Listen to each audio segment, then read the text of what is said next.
বছরখানেক বাদে টি-20 দলে ফিরেছেন মেহেদী হাসান মিরাজ।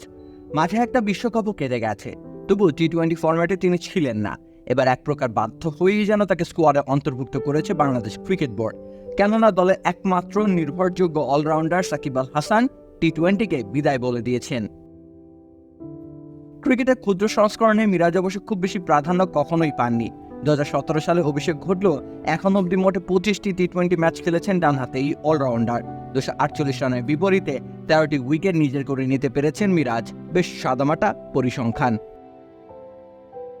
তাছাড়া মিরাজের ব্যাটিং টি-20 ফরম্যাট বিবেচনা খুব একটা কার্যকর নয়। এসব কারণেই মূলত মিরাজ ছিলেন প্রাপ্ত, তবে এ দফা উপায়ান্তর নেই খুব একটা। দলে একজন অলরাউন্ডার অন্তত প্রয়োজন। স্পিন বোলিং অলরাউন্ডারদের মধ্যে পরীক্ষিত সেনানী হিসেবে রয়েছেন কেবল মিরাজ। তবে সাম্প্রতিক সময়ে মিরাজ প্রচেষ্টা চালিয়েছেন টি-20 ঘরানার ব্যাটিং করতে, যার প্রতিফলন দেখা গেছে 2024 সালে বাংলাদেশ প্রিমিয়ার লিগে।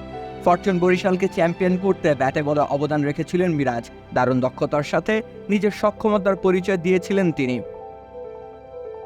বিপিএলে 15খানা ম্যাচ খেলে 211 রান ও 11টি উইকেট যুক্ত করেছেন নিজের নামের পাশে। বিপিএলের এক মৌসুমে তার পরিসংখ্যান গোটা আন্তর্জাতিক টি-20 পরিসংখ্যান থেকে ভালো। সেদিকটাও বিবেচনা করা হয়েছে মিরাজকে পুনরায় আরও একটি সুযোগ দিতে।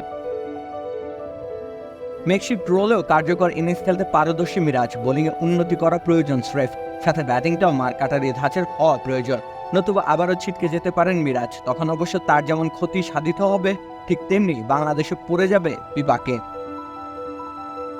রাকিব হোসেন রুম্মান, খেলা 71।